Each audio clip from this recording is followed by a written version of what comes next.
something from a Hollywood horror flick than something I've heard about happening in real life. Steve would see this woman in and around the apartment complex his family owned. He lived in the apartment. He lived with his mom and the manager of the apartment.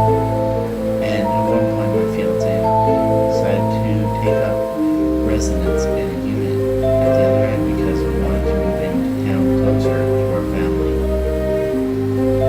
And the apartment was notorious for being the cheapest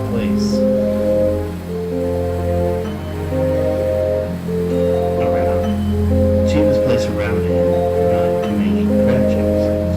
Steve told me about the Grey Woman many times, describing her as a younger woman, approximately late teens, early 20s, with a haggard appearance. Her dark hair hung to her recovered portion of her face at any given time, so he could never look at her completely head on. He described her skin as being an ashen color, and her clothing as simple, drab-colored dress that looked worn out. These features led him to call her the Grey Woman because of her gray-scale appearance. We moved in during the spring.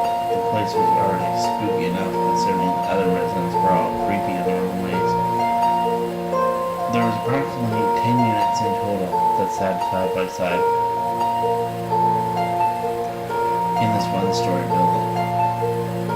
The section of the building that Steve had lived in was up closer to the road in a brick portion of the building that housed 6 of the units. The other 4 were at the end we lived in. A section that had obviously been added on later in the building's history and was made out of metal siding rather than brick. The apartments were a bit newer. According to the locals, the brick part of the building had been a dentist's office from early on until sometime in the 1980s, which explained the unorthodox floor plans and the need for an addition to make the room for more units. Steve's family lived in what was once the main lobby. Across from the building lay a small pond, and the entire property was backed by sprawling cockpits, as was a common sight in this part of the South, and in this small one Stockholm town in particular. My first indication that things were a little off in this place was the stain. Steve's mom had hired some locals to paint and clean the apartment before we moved in, but I noticed what looked like a spot of mold on the wall of the bathroom in between the toilet and the sink, with its old-fashioned medicine cabinet. Upon my asking, they sent out the maintenance worker who tested the spot, checked the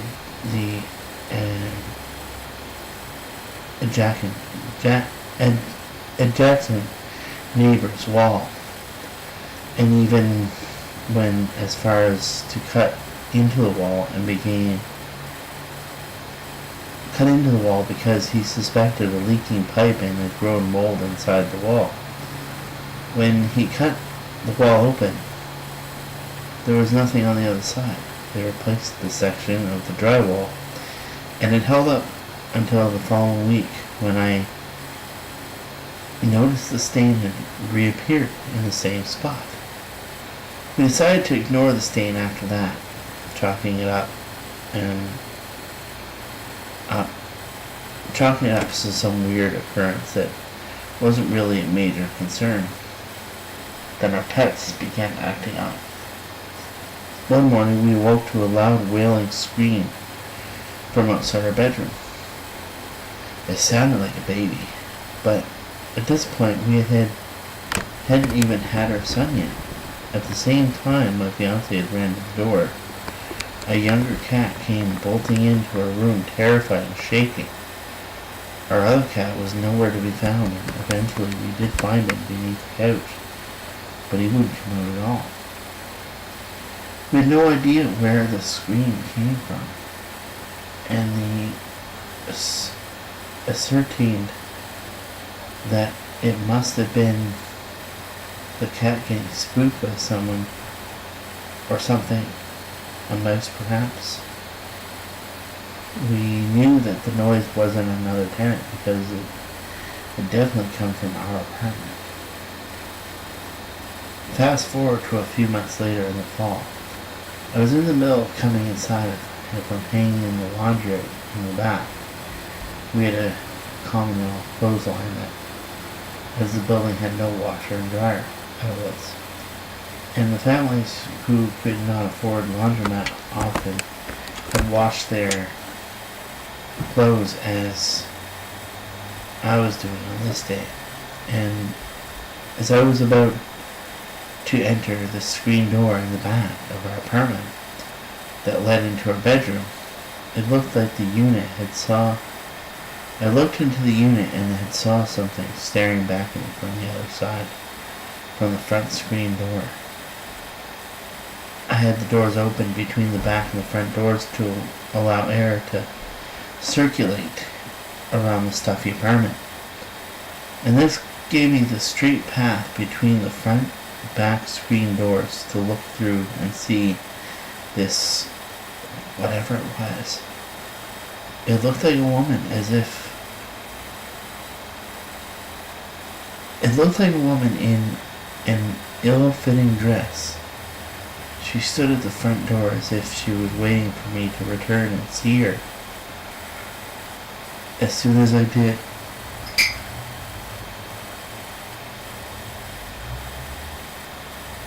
she turned abruptly and walked towards the front part of the building, passing by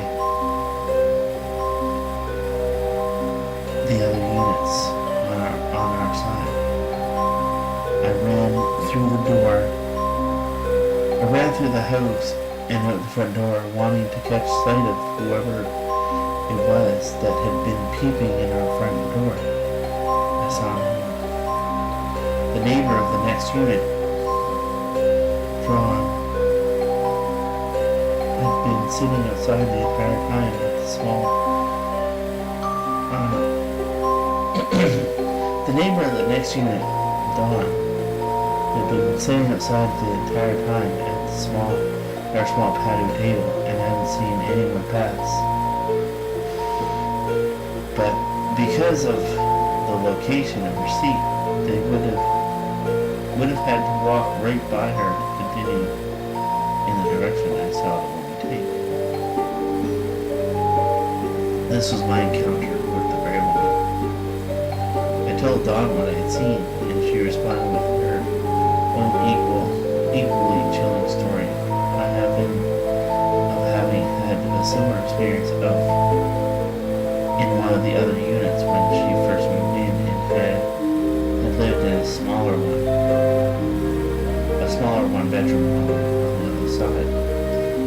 She would wake up in the middle of the night to feel like someone was watching her, and a lot of maintenance issues were while living there. Not to mention the crying. She said it was more like screaming, really. Screaming that sounded like a lot like a baby.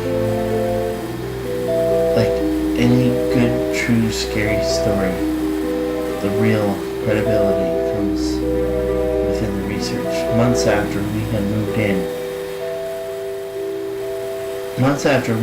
moved out of that creepy place, we were hanging out with some friends at a party. Somehow it was brought up how we had lived in the apartment with Steve, one of my friends, a local to the area. She said she couldn't believe we had lived in that creepy place, and asked if we had heard about ghost babies. Ghost babies, I'd asked, both confused and chilled at the same time. She went on to tell me about the building had been a dentist's office. That much was true, but dentistry wasn't always their only service that was provided. apparently the office also did abortions on the down low. As I mentioned, this was a one stoplight town, and the nearest hospital was several miles away in a neighboring town. There wasn't actually a place in the town to have some sort of procedure performed, and the poor families would get their problems taken care of along with their annual teeth cleaning. Explained a lot. According to my friend, and several people have asked since then, have supported claims that the Carroll companies in this apartment complex. People have often reported hearing a baby cry late at night and early in the morning when there were no children in the building at all. I should mention, at the time we lived there were no babies living in the complex. Then the funeral parlor located directly next door had been claimed by some to have been involved in the disposal of the remains.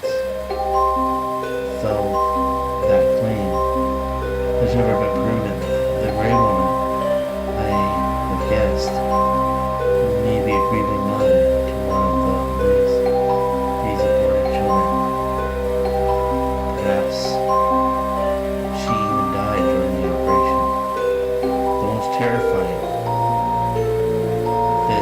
about all of this is that to this day, the reports continue